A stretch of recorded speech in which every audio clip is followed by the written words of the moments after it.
Allahumma salli ala Sayyidina Muhammad. Tentang bersentuhan kulit yang bukan mahram.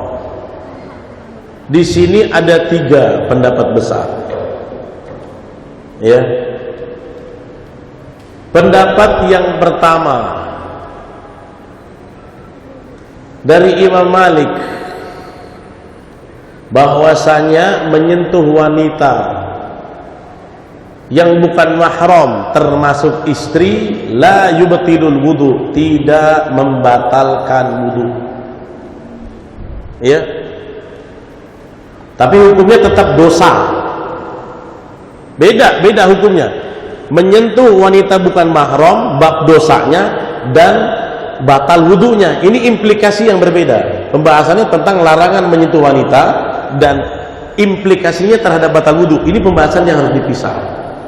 Makanya belum tentu ketika kita menyentuh wanita yang bukan mahram itu batal, ya, atau pendapat yang tidak batal, belum tentu nggak dosa. Belum tentu nggak dosa. Ya, itu harus dipisahkan. Kalau pendapat Imam Malik itu tidak membatalkan sama sekali. Kenapa? Karena tidak ada nas yang soreh, bukan yang sahih, yang soreh. Soreh itu nas yang jelas secara substantif mengatakan bahwa menyentuh wanita itu batal wudu. Tapi kan ada di dalam surat Al-Maidah ayat 6, falam tajidu ma, gitu ya, aw lamastumun nisa falam tajidu ma, kalau kamu menyentuh wanita, ya. Tetapi menyentuh wanita di sini maksudnya di dalam ayat ini adalah jima. Menyentuh itu artinya jima, bukan menyentuh secara zahir, sab. Ya, iltiqa basyaraini, bertemu 2 kulit, bukan. Siapa yang nafsirin itu jima? Ibnu Abbas. Ayo, mau ngelawan ente sama Ibnu Abbas? Kalau yang nafsirin Riza Hafiz, lawan aja. Ini yang nafsirin ayat itu bahwa aula mastumun nisa batal wudu kalau kamu menyentuh wanita adalah kamu menggauli istrimu. Ya. Maka ada yang nanya, bagaimana kalau menggauli istri orang? Itu jangankan batal, dosa besar. Masya Allah, lebih besar lagi, nggak boleh, itu dosa zina malah. Itu ya. Pendapat yang kedua, Imam Asy-Syafi'i. Imam Asy-Syafi'i mengatakan batal secara mutlak, baik istri bukan mahram, wanita ajnabi, sengaja maupun tak sengaja, ada syahwat maupun tak ada syahwat, batal.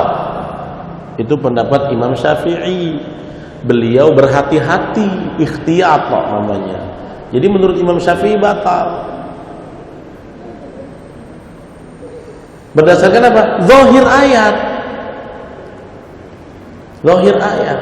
Dan beliau berarti menginterpretasikannya tidak seperti Ibnu Abbas. Pertanyaan saya, mana yang lebih salaf, Ibnu Abbas atau Imam Syafi'i? Nah, itu pertanyaan. Di dalam salah satu faktor dalam memahami Al-Quran, semakin dekat dengan zaman Nabi, semakin konservatif, semakin salaf, itu semakin sahih. Karena apa? Ibnu Abbas memang orang yang punya otoritas dalam penafsiran, karena kurikulumnya langsung manhaj Nabi, kiainya langsung Nabi kan, kiainya langsung Nabi. Jadi kemungkinan misinterpretasi itu sangat kecil karena beliau ya generasi salaf yang utama. Yang ketiga, Imam Ahmad bin Hanbal. Dan kalau tidak salah sebagian mazhab Imam Abu Hanifah, ya, sebenarnya mirip dengan Imam Syafi'i. Dia batal apabila disertai syahwat. Yubtilul wudu bisyahwah. Menyentuh wanita, bahkan istri sama ya. Karena istri kan dulu sebelum jadi istri wanita asing. Betul nggak? Iya, istri kan dulu bukan mahram. Kalau mahram mana boleh kawin sama dia? Kata Imam Ahmad tidak batal kecuali ada syahwat. Apa pendapatnya? Termasuk rata-rata yang mengatakan tidak batal adalah tercenderungi dengan penafsiran Ibnu Abbas. Itu yang membuat khilaf, sababul khilafnya. Ibnu Abbas ini nggak sembarangan, ini jagoan tafsirnya. Dia bilang yang batal itu yang jima, bertemunya dua kemaluan.